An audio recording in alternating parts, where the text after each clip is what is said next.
here's what I love. I don't know who said this, but what makes a wonderful, great story?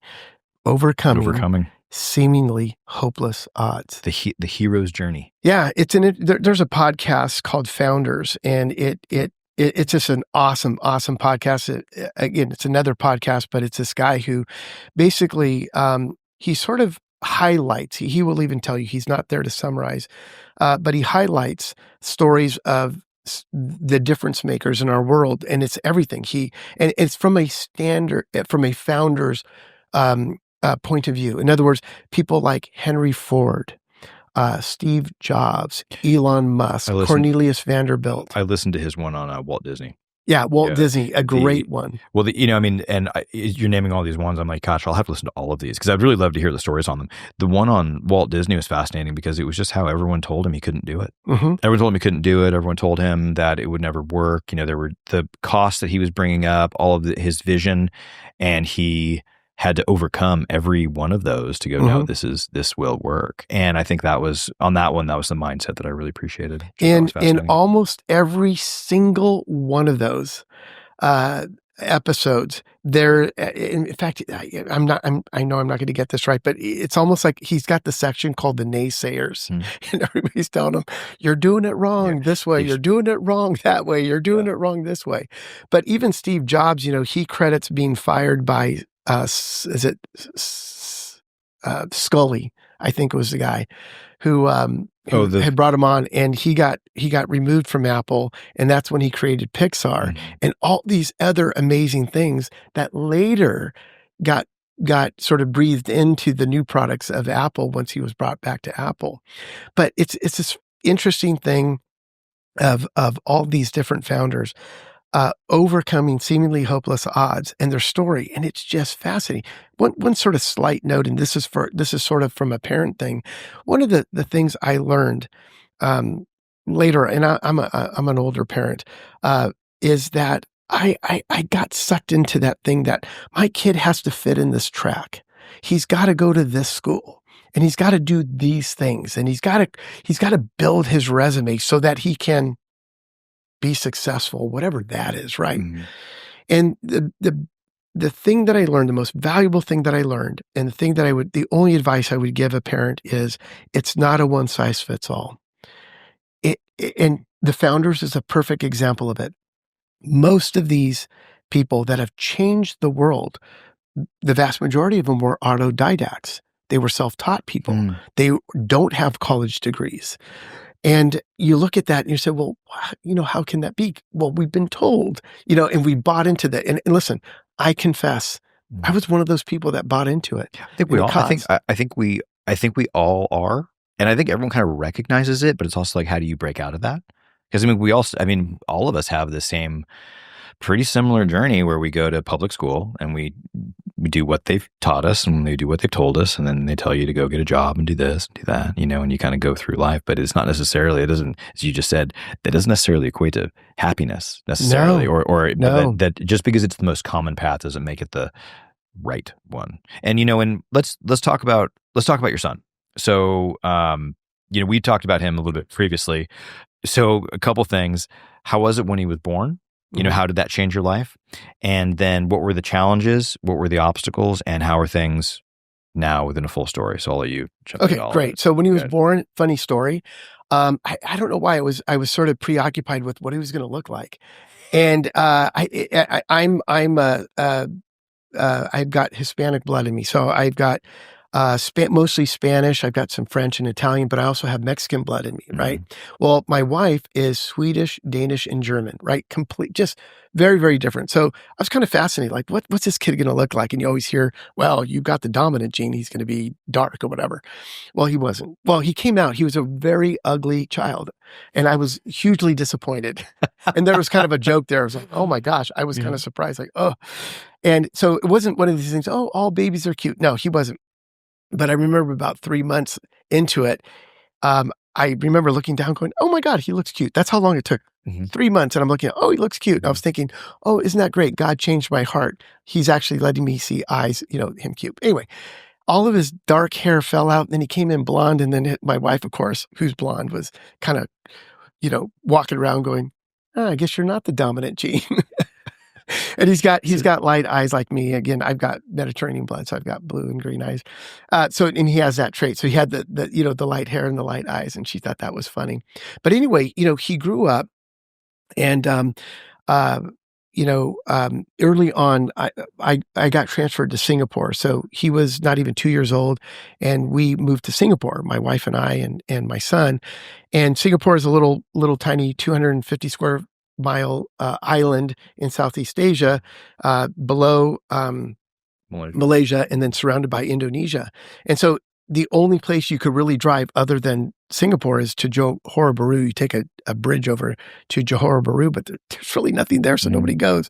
So if you're going to go anywhere, you go on a plane. So my kid was fascinated with planes. He never had a stuffed animal. He always had a plane in his hand. We were flying here and there, and his blanket. And anyway, so growing up, he always went to private schools. He went to a private school in Singapore. We came back to the United States, and he went to private Christian schools, kindergarten, elementary school, junior high, high school.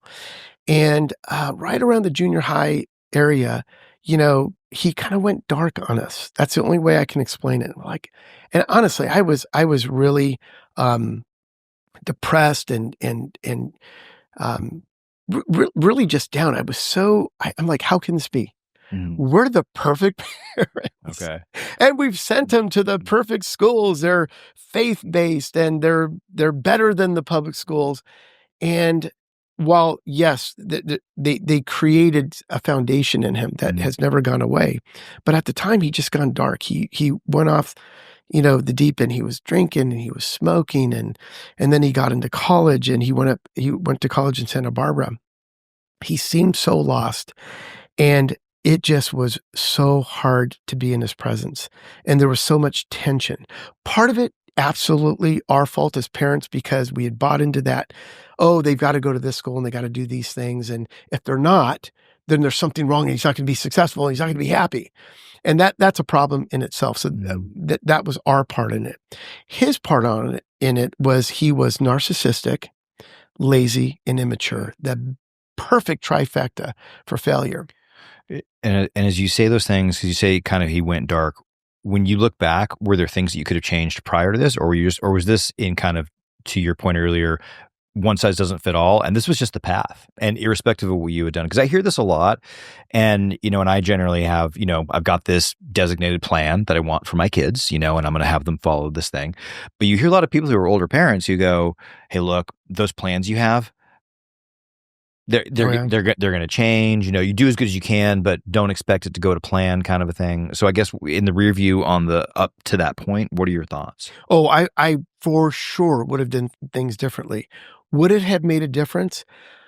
I don't, that part, honestly, I don't know. I don't think it would have changed his, him going dark. I think it may have brought him out sooner, or things would have gotten better, but, I'm not sure. Definitely, I would have done things differently. If you may asking, like, what things do you think? I think I would have been because I think I expressed how disappointed I was with him all the time, because he wasn't following the plan. Okay. And that created tension. And I think with that tension, it did create a space for him to evolve and grow.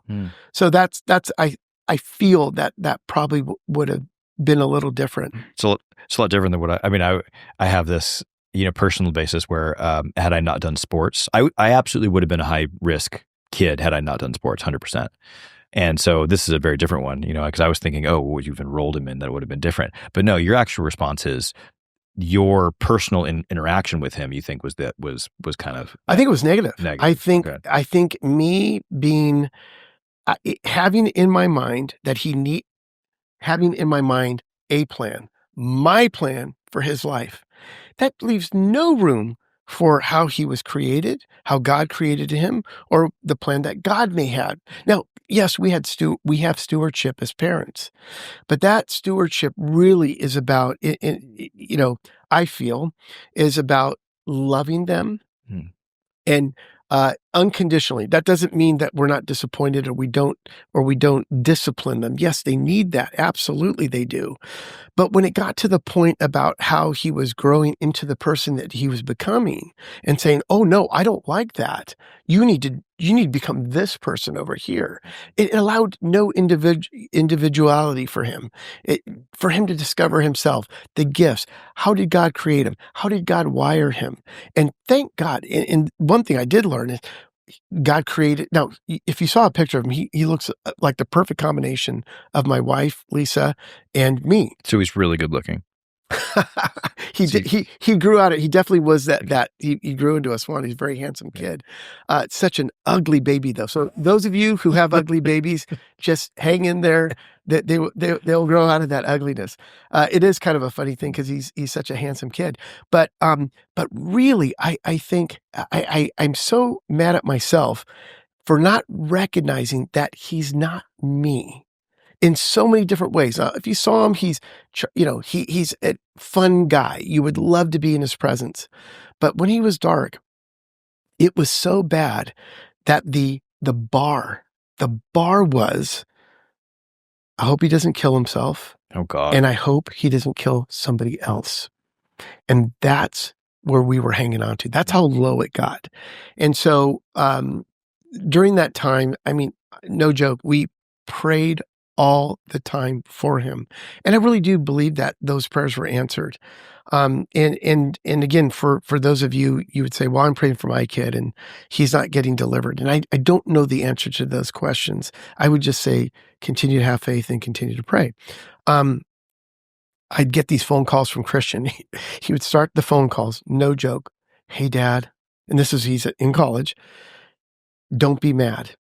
And I'm like, oh my God, I would just tighten up and then it would be something that was pretty anemic. Mm-hmm. And at that point I'd be like, oh my God, I'd do anything. He's not in jail. He didn't, whatever. I told him at one point, I said, listen, this is an investment in your life and in your future, for room and board and education. But if you're not a good steward of it, we're going to pull it. And then you could just do whatever you want. You're going to have to figure it out on your own. But I said, if you get a degree, I will pay for the next education, that next step. If you want to get a master's, if you, whatever it is, I will fund. Mm.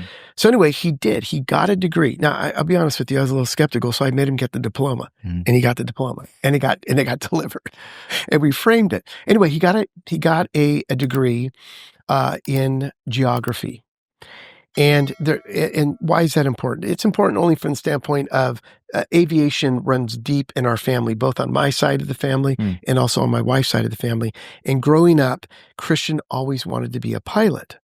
And so part of the disappointment that I had for him is, oh, you're going to be a pilot. So I created this plan.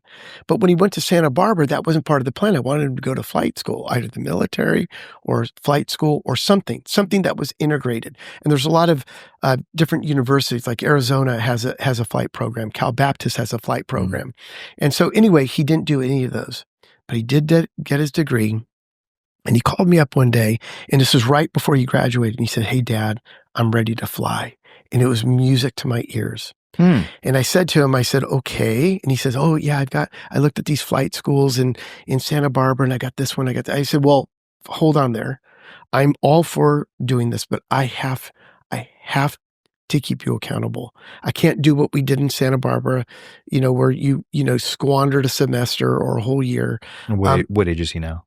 Sorry? What age is he? At that point, he's about 23, 24, somewhere around there. I said, I want to supervise this. You're going to have to move home so I can see that you're truly changing your life. And he said, okay. And I was stunned. I was absolutely stunned that it came that easy. Mm-hmm. Nothing came that easy with this kid. Mm-hmm. He would, whenever I would interject anything, no, and there's conflict all the time. Yeah. And that began a great path. So we got him into a flight school, and for those of you don't know, it's pretty regiment, and there are random drug testing. And at the time, he was smoking weed up in Santa Barbara. He was drinking, all the time. And he came home and he stopped drinking, and he stopped smoking weed. And he had actually some withdrawals, but flying was so important to him. So I was thinking about what you were talking about earlier. You talked about having purpose. And I will tell you this. This is our belief, his mom and I. So we prayed that God would deliver him from this, whatever it was that he was in or into. We believe that God used aviation to save his life because I felt like he was at a crossroad. He was either going to go in a direction that could possibly have ended his life, or go into a different direction where he could discover, the joy of how God created him, and then following this God and serving this God. And so anyway, he started to fly, and he didn't just like it. And it wasn't just, well, I'm going to do this so I can get a job. He loved it. Mm-hmm. He loved it. He just grabbed a hold of it. And Christian is my son's name, and he's a really bright kid. And that was what was so frustrating. Here's this bright kid. We knew he was bright, and yet he barely graduated from high school. And he barely graduated from college. And then he gets into this program, this flight program at ATP, which is this very large flight school nationwide, and they had a school down in Carlsbad, and it just completely changed him. He didn't view himself as a great student, yet he was the only kid that never failed a written, oral, or flight. And he had kids that he looked up to, that he was roommates with, that he considered smarter than he was. But they all failed at one point, a written or an oral or a flight. But he was the only kid that didn't. I said, well, Christian, see, you just had to find out, how did God create you? How did he wire you? Yeah. And then when he discovered that and started leaning into it, he just thrived. And it was, for us, it was just, we went from close to just being hopeless to now my son is thriving. So he's doing well. He's an instructor right now. Currently his hours are almost at 1,000, and he's interviewing for airlines right now. I care about those things too, but your relationship with him is... Oh yeah, solid, wonderful. Great. And that's because that's what I want to hear. Part of you say it goes dark. I think that's kind of, every parent of a young kid's kind of worst nightmare. I look at my kid and I'm so engaged with seeing him and wanting to see him. You hear about there's these turns, and I go, gosh, I'll tell you, parenting is a really great picture of our relationship with God, our Creator. It is. Yeah, it is. Because why? Why is it that I love this kid? I can't stand to be in his presence. He was just so unpleasant to be with, and my heart ached for him daily. I wanted to be close. I loved him. I was constantly pursuing him, but I wasn't getting anything in return at the time. And yet, why did I continue to invest in him? All of my time, all of my talents, all of my treasure investing in him. Well, that's our God, right? We're sinful, broken people. And what does our God do? He pursues us. He loves us. He invests in us, and he never gives up. And so anyway, you want to know about God? Become a parent. You'll have a very good picture of what our Creator's like. Becoming a parent, it really does. All your philosophies in life get retuned. Oh, for sure. Retuned. Whatever your thoughts are prior to becoming a parent, your politics, your religious beliefs and all these things. A kid comes out, those things you start looking at them different. And I'll comment on our videographer here right now. We were talking prior to you getting here about how there are certain things that after you have kids or you just get older where you go, oh my gosh, the thing that my parent did, is a memory as a child, gets totally new set of eyes. Sometimes good, sometimes not so good, sometimes kind of, what were you guys thinking? Oh yeah. And and I think we won't, I don't think any of us will ever be perfect parents. It's the reality of it. No. But I think, the goal is to keep pushing no matter what. All of my flaws and all of my brokenness, that went into parenting my son. It wasn't all bad, but I recognize my own shortcomings in parenting. And thank God, Christian was able to, let things sort of fall off, if you will. But now, again, we have a wonderful, wonderful, wonderful relationship. Christian's making great decisions. He's growing. He's no longer that, narcissistic kid. He's certainly not lazy. You can't be in aviation and be lazy. It just, that's incompatible. And he's definitely maturing. Yet, does he have ways to go? Absolutely he does. But we see sort of that perfect combination of us sort of, letting go and then letting him thrive within this area of his desires and passions. But so couple real quick things. I was nervous at one point that the novelty of flying was going to wear off. And so he was in Palomar in Carlsbad, which is only about an hour's drive, say, from where we are. And it's a very intense program. So when he wasn't flying or he wasn't having ground school, and he had a day off or two, he would come home. And he would sort of clear his mind. And I love that he would do that. And we'd be able to love on him and hear stories about him and his roommates. And we got to know their roommates, and sometimes he'd bring them home. But anyway, one day I was watching him and he was just sitting there kind of intensely. The TV's not on. He's sitting in our living room and he's just sort of thinking. And so I kind of was thinking about this thing about did the novelty of flying wear off, and now he's lost and whatever. So I go to him and I go, hey, Christian, I was just thinking, I know you've been flying for a while, you've soloed, you now have your pilot's license, and now you're going after your instrument rating.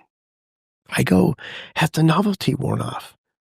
And he looks at me and he goes, Dad, right now I'm sitting here and all I could think about is the next time I'm in the air. Oh, and I got to tell you, I was so happy to hear that. That's good. And then, so that was one of the stories I just love. He goes, I just want to fly. I just want to fly. So I love that passion was there, and he'd already achieved these goals, but he just wanted to keep achieving within this, realm of his passion of aviation. So another time he went back to school, and then he came home one time. And again, I'm having these thoughts of like, I just hoping that it didn't wear off. So he had come home. He was in the backyard, and I could see him, and he had this big bag of McDonald's food, just hamburgers and fries and chicken nuggets, and the kid could eat, like crazy. And I saw him sort of hunkering down, looking at his laptop, and I'm thinking, oh, maybe he's just looking at a video or something. And again, it's one of these weekends where he's getting away. He had a couple of days off, and I started to walk towards him, and I said, "Hey, so what are you watching?" Thinking it's TV or some streaming show or some movie. He goes, well, I learned that my weaknesses are my comms, and comms is your communication with the tower, right? So it absolutely is a foreign language. If you ever listen to them, you're like, what are they saying? I have no idea what they're saying. And it's over a, microphone and radio signals, and it's very fast. It's hard to hear exactly what they're saying. And so he felt very self-conscious about it. So here he is in the backyard, and I looked over at the screen, and all it was just a bunch of numbers and squawking stuff. And he was just listening to comms so that he would familiarize himself and grow in that area. Just that dug in. And this is the funny part. All the parenting, do this, do that. And he's not doing it. Now he's in something that he loves. I don't tell him to do anything. He just can't get enough of it. And so one day, in his desire is to be an airline pilot, and he's actually interviewing right now. But it's funny, in his spare time when he's not flying, when he's not instructing, he flies aerobatics and he competes. Oh, wow. Yeah. And he did his first competition a few months back in Borrego Springs, and he came in first place in his division, and his team won the whole thing. In acrobatics. It was, I went to the competition and I was blown away at what they were doing. It's really pretty spectacular stuff, what they do in the air. Fantastic. Yeah. Yeah. This is great. What a great hero's journey. Yeah. Yeah. So parents, if you're listening to this, dads out there, again, my biggest takeaway for me was, yeah, you never stop parenting. You want to love them, but just, it's not a one size fits all. It isn't. But helping them discover, how did God create them? How are they wired? And then help them get into something that complements the way that they were created, complements the way that they were wired, and then watch them take off and just be that support system for them.